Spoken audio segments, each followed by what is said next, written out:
Oi, pessoal. Eu espero que todo mundo esteja bem. Nessa aula, a gente vai conversar aí a respeito dos zeros da função quadrática, né, ou função do segundo grau. E também a gente vai conversar a respeito da concavidade do gráfico dessa função, que é a parábola, certo? Mas antes, vamos só recapitular aí os conceitos que a gente viu na aula anterior. Então, a gente tem que uma função quadrática ou função polinomial do segundo grau ou simplesmente função do segundo grau são funções dessa forma aqui. F de x igual a x ao quadrado mais bx mais c, em que esses valores a, b e c, eles são números reais. Esse valor de A, ele é diferente de zero. Por que diferente de zero? Porque se A for igual a zero, então esse termo se anula, sobrando apenas a fórmula bx mais c, que a gente já sabe que é a estrutura aí da função afim, e não da função quadrática, certo?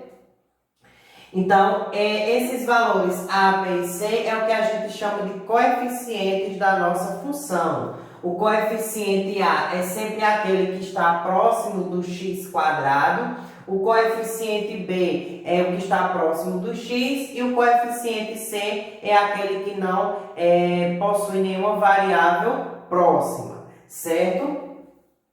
É bem parecido aí com a estrutura que a gente tem das equações do segundo grau.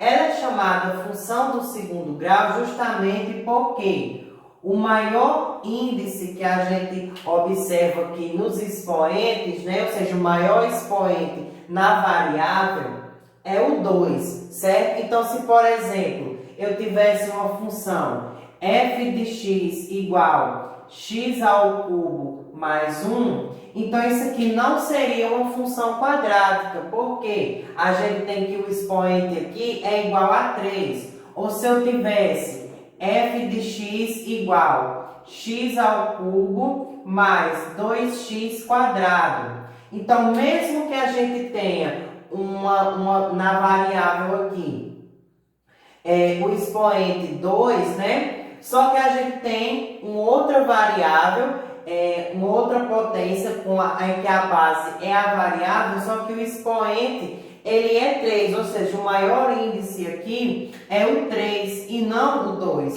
Então, nesse caso aqui não é uma função quadrática. Exemplos de função quadrática são aqueles, por exemplo, f de x igual x ao quadrado mais 1. Então, nesse caso, o coeficiente a, que está próximo do x, é igual a 1. O coeficiente b, que é aquele próximo do zero, é igual, ou próximo do x, desculpa, é igual a 0. E o valor de c vai ser igual a 1. Ou se eu tivesse aqui f de x igual a 3 negativo vezes x ao quadrado mais 2x. Então, também seria uma função do segundo grau. No caso aqui, o coeficiente A é o número 3 negativo. O coeficiente B, que é aquele próximo do x, é igual a 2. Já que não tem o coeficiente C, que seria igual a 0, certo? Então, isso aqui foi o que a gente viu em relação à definição de uma função do segundo grau. Nós vimos também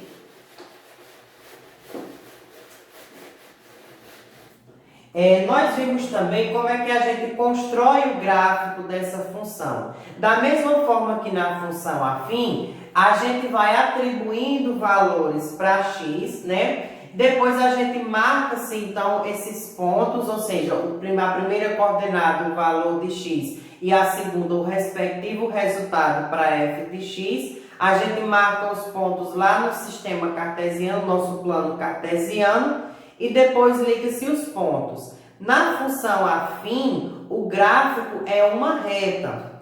Já na função quadrática,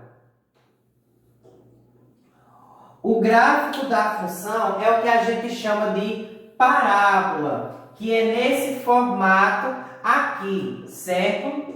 É o que a gente chama de parábola. Eu até dei o exemplo para vocês da antena parabólica, que tem justamente essa nomenclatura, porque o formato dela, ela segue esse padrão da figura da parábola, certo? Então, aí são as ideias que eu já tinha explicado para vocês na aula passada. Na nossa parábola, a gente tem esse ponto, que é, digamos, a extremidade, né? Que é o ponto em que ela dá a curva, que é o que a gente chama de vértice da parábola, certo? Então, revisado aí essas ideias que a gente viu na aula passada, então a gente vai agora ver aí os zeros da função quadrática ou função do segundo grau. Então, quando a gente viu função afim, nós vimos que o zero de uma função afim é aquele ponto em que o gráfico da função ele toca o eixo x. Então, essa mesma definição ela se aplica à função quadrática. Então, o zero de uma função quadrática ou função do segundo grau são os pontos em que o gráfico da função ele toca aí o nosso eixo x, o eixo das abscissas. A gente nota então que os zeros da função na função quadrática pode ser mais de um ponto. Então, por exemplo, no gráfico dessa função aqui, que a gente tem uma parábola, então o gráfico de uma função quadrática é uma parábola. A gente percebe que o gráfico ele toca o eixo x nesses dois pontos, em 3 negativo e 1 positivo. Então, no caso, observando o gráfico dessa função aqui, o zero dessa função seria o quê? Os números 3 negativo e 1 positivo. Então, ela teria 2 zeros da função. Já nessa função aqui, a gente percebe que o gráfico ela não toca nenhum ponto aqui na reta x. Então, nesse caso, essa função aqui que está representada nesse gráfico, ela não possui zero. Já nessa daqui, a gente nota que o gráfico ele toca em apenas um único ponto, certo? Que é aqui no ponto x igual a 2. Então, o zero dessa função representada aqui no gráfico é x igual a 2, certo? Mas aí vocês podem me perguntar, professor, então a gente só determina o zero de uma função quadrática analisando os gráficos? Não. A gente pode encontrar os zeros da função quando a gente também tem a lei de formação dessa função, certo? Então, vou ensinar agora para vocês como é que a gente determina, então, o zero de funções quando a gente tem aí a lei de formação. Então, vamos considerar aqui essas três funções aqui e vamos determinar os zeros de cada uma dessas funções. Quando a gente viu a função afim, a gente tinha duas formas de determinar o zero da função, né? Ou a gente utilizava aquela fórmula, né? No caso, B dividido por A negativo, né? Ou então a gente pegaria a lei de formação da nossa função e igualava a zero e resolvia lá a nossa equação do primeiro grau. Então, para a gente determinar os zeros das funções quadráticas, a gente vai seguir esse mesmo princípio. A gente vai pegar a lei de formação da função e vai igualar ela a zero e depois resolver a nossa equação do segundo grau. As raízes dessa equação, ou seja, os valores de x correspondentes a essa função, vai ser aí o resultado das nossas raízes. Os resultados dessas raízes vão ser os zeros da nossa função. Pronto, então vamos determinar aqui o zero da nossa primeira função, f de x igual x ao quadrado mais 2x menos 3. Então, como é que a gente vai proceder aqui para encontrar esses zeros? Nós vamos pegar a lei de formação da função, ou seja, x ao quadrado mais 2x menos 3 e igualar essa fórmula a zero. Então, a gente chega numa equação do segundo grau que a gente já sabe como que resolve. Primeiro determina-se o valor de delta, depois substitui esse valor na nossa fórmula de Bhaskara. Então, o valor de delta seria igual a b ao quadrado, o valor de b é 2, então teria 2 ao quadrado, menos 4 vezes a vezes c, então seria 4 vezes a, aqui é como se fosse 1, vezes o valor de c, que é 3, negativo. Resolvendo essa expressão, nós teremos delta igual 2 ao quadrado é 4, né? Esse menos com esse menos, fazendo a relação de sinal, fica mais. 4 vezes 1, 4. 4 vezes 3, 12. Quando eu somar 4 mais 12, isso aqui é igual a 16. Então, nós temos aqui que o valor de delta vai ser igual a 16. Agora, a gente vai utilizar a fórmula de Bhaskara para determinar, então, as nossas raízes. Então, x vai ser igual a menos b, como b é 2, então vai ficar menos 2, mais ou menos a raiz quadrada de delta, que é 16, dividido por 2 vezes a, ou seja, 2 vezes 1. Então, o valor de x vai ser igual a 2 negativo, mais ou menos, raiz quadrada de 16 é 4. 2 vezes 1, 2. Agora, é só a gente determinar as nossas raízes da seguinte maneira. X' vai ser igual. Como aqui é mais ou menos, então vou considerar uma expressão com mais e a outra expressão com menos. Então, vai ficar 2 negativo mais 4 dividido por 2. Isso aqui vai ser igual. 2 negativo mais 4, como são sinais diferentes, subtrai e dá o sinal do maior. Então, 4 menos 2, 2. No caso, 2 positivo, dividido por 2. 2 dividido por 2, 1. Então, a gente encontrou aqui a nossa primeira raiz, x' igual a 1. X duas linhas vai ser igual a 2 negativo. Agora, a gente vai fazer com o sinal de menos. Menos 4 dividido por 2. Como são sinais iguais, a gente soma e dá o mesmo sinal. Então, 6 negativo dividido por 2, que vai ser igual. 6 dividido por 2, 3. Fazendo a relação de sinal, menos por mais, menos. Então, a gente encontrou aqui a outra raiz da nossa equação. Então, esses dois valores que a gente encontrou, um positivo e 3 negativo, que são as raízes dessa nossa equação do segundo grau, vai ser aí os zeros da nossa função quadrática. Então, os zeros dessa função são os números 1 e 3 negativos, certo? A gente vai fazer o mesmo procedimento para a nossa segunda função, f de x igual x ao quadrado negativo mais 4x menos 5. Então, a gente vai pegar a nossa lei de formação, menos x ao quadrado mais 4x menos 5 igual a 0.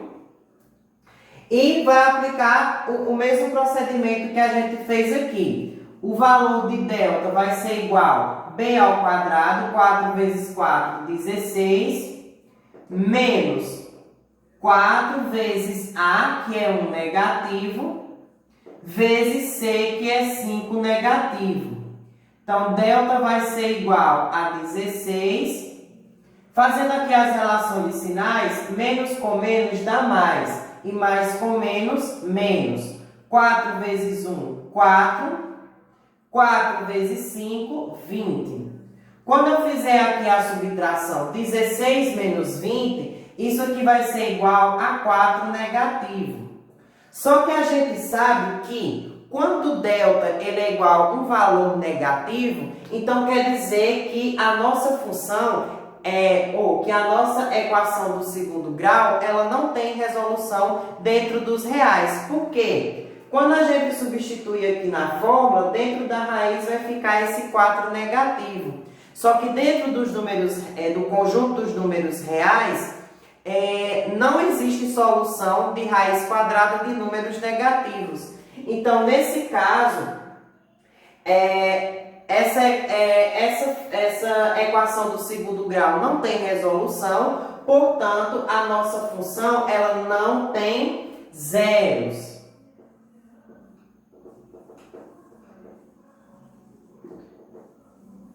Não possui zero, certo? Por quê? Porque quando a gente resolve a equação do segundo grau correspondente a ela, a gente não consegue encontrar valores para x. Então, nesse caso, essa função ela não possui zero. Ou seja, quando a gente for representar o gráfico dela não vai tocar em nenhum momento no eixo x, o eixo das abscissas.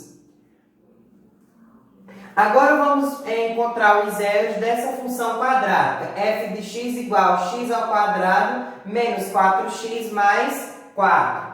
Então, a gente vai fazer o mesmo procedimento para encontrar os zeros. Vai pegar a lei de formação, que é x ao quadrado menos 4x mais 4, e igualar essa expressão a zero e resolver aqui a nossa equação do segundo grau.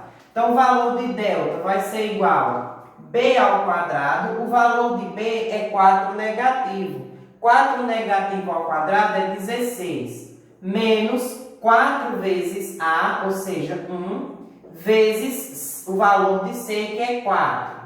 Então, delta vai ser igual a 16 menos 4 vezes 1, 4. 4 vezes 4, 16. Quando eu fizer 16 menos 16, isso é igual a zero.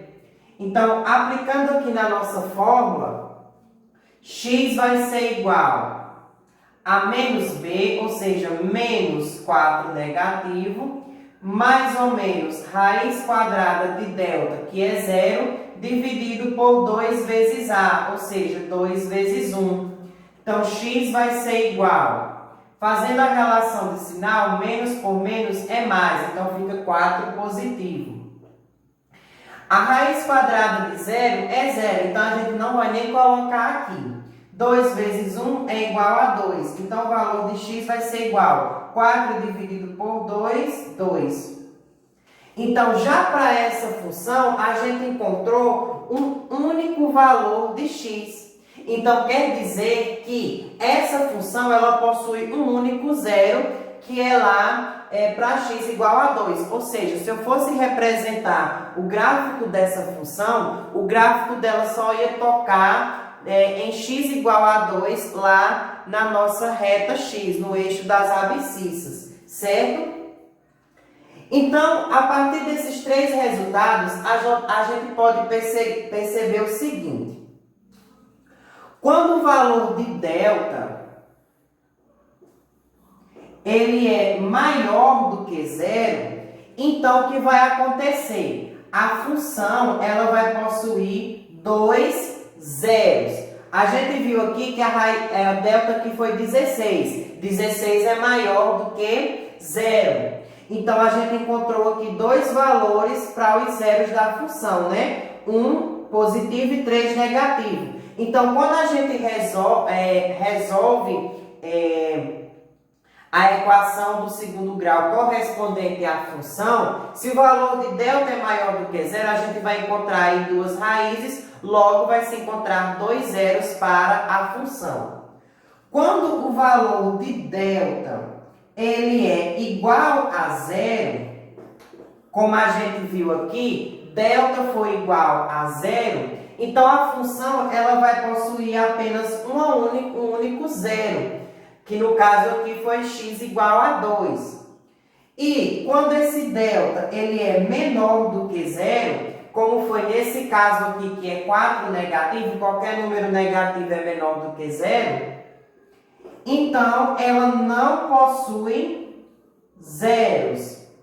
não possui nenhum zero, justamente porque não tem como a gente resolver aí a equação do segundo grau correspondente a ela. Então, para determinar o zero de uma função quadrática, basta simplesmente pegar a lei de formação dela e igualar a zero. Então, vai se chegar ao quê? Numa equação do segundo grau. Então, a gente já sabe como resolver a equação do segundo grau. Resolve-se essa equação e os resultados das raízes que a gente encontrar vão ser justamente os zeros da nossa função. E sempre percebendo isso. Quando o valor de delta é maior do que zero, então a gente encontra dois zeros para a nossa função quadrática.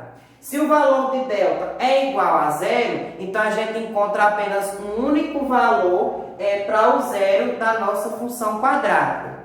E quando o valor de delta ele é menor do que zero, ou seja, um número negativo, então quer dizer que essa nossa função ela não possui zero algum, certo? Então, basicamente, é isso que a gente faz para determinar o zero de uma função. E só recapitulando, o zero de uma função é aquele valor de x em que a reta, em que o gráfico da função, ela toca aí o eixo x, ou seja, o eixo das abscissas. Então, para a gente concluir aí o nosso conteúdo de função quadrática, a gente vai falar a respeito da concavidade da parábola, certo?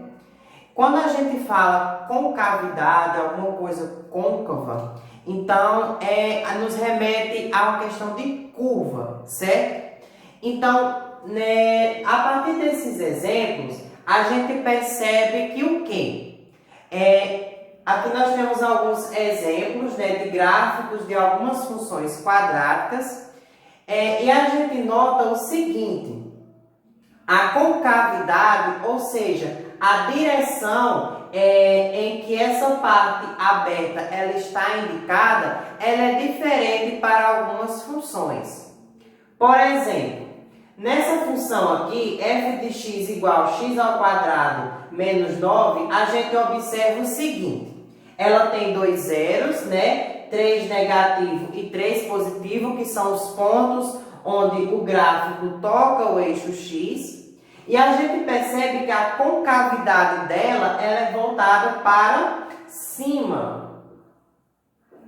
Ou seja, a direção em que essa parte aberta do nosso gráfico ela está voltada para cima. Da mesma forma, nessa outra função, f de x igual a x ao quadrado menos 2x mais 5. A gente nota pelo gráfico que ela não possui zeros, porque ela não toca em nenhum ponto no eixo x, mas a concavidade dela também é voltada para cima. Essa parte mais aberta dela está voltada para cima.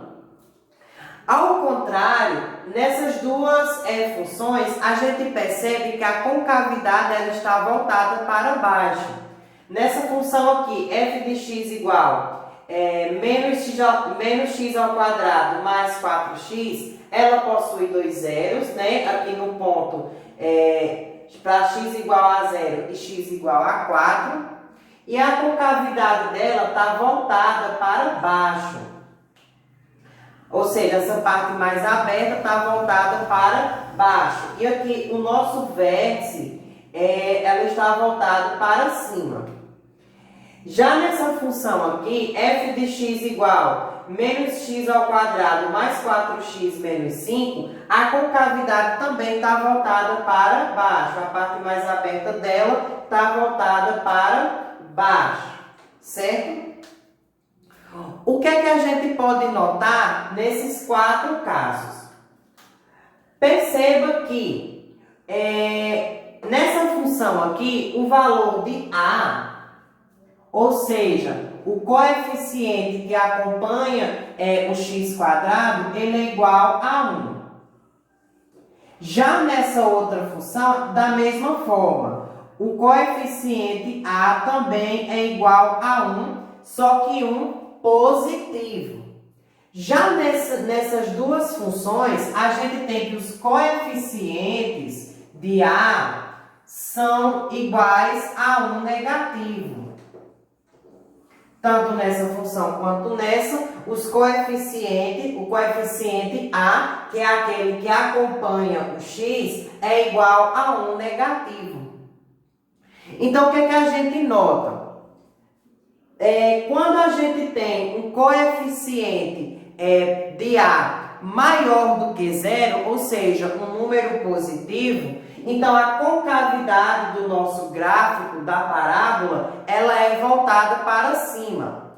Agora, quando esse coeficiente A ele é menor do que zero, ou seja, um número negativo, então a concavidade ela é voltada para baixo, certo? Então, por exemplo, se eu tivesse aqui essa função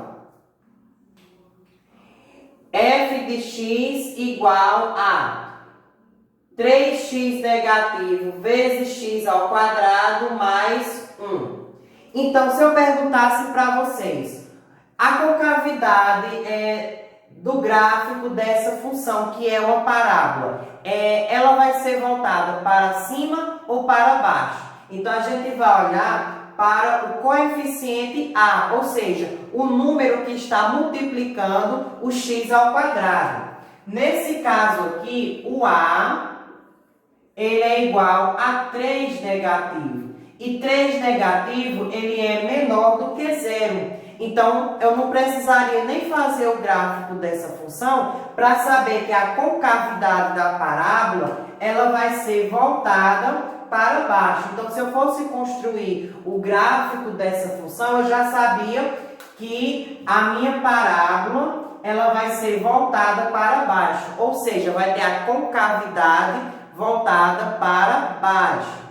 Agora, se eu tivesse, por exemplo, a função f de x igual a 1 meio vezes x ao quadrado mais x. Então, se eu fizesse a mesma pergunta, o gráfico dessa função, a parábola dela, vai ter uma concavidade voltada para cima ou para baixo? Da mesma forma, é só a gente analisar o coeficiente A, o número que acompanha o x quadrado. O valor aqui de A é igual a 1 meio. Esse 1 meio aqui, ele está positivo, ou seja, ele é maior do que zero. Qualquer número positivo, ele é maior do que zero. Então, como o coeficiente é maior do que zero, então a concavidade do gráfico, ela vai ser voltada para cima. Eu não precisaria nem fazer o gráfico dessa função. Vendo aqui o coeficiente que é maior do que zero, então a concavidade do nosso gráfico, ele vai estar voltado para cima, certo? Então, basta analisar isso. Se eu tenho funções quadráticas em que o coeficiente A ele é maior do que zero, então a concavidade ela é para cima. A concavidade da parábola é para cima. Se eu tenho funções em que o coeficiente A ele é menor do que zero, ou seja, um número negativo, então o coeficiente, a concavidade da parábola, ela é voltada para baixo, certo? Então, é a ideia para a gente determinar a concavidade da parábola na função quadrática, certo?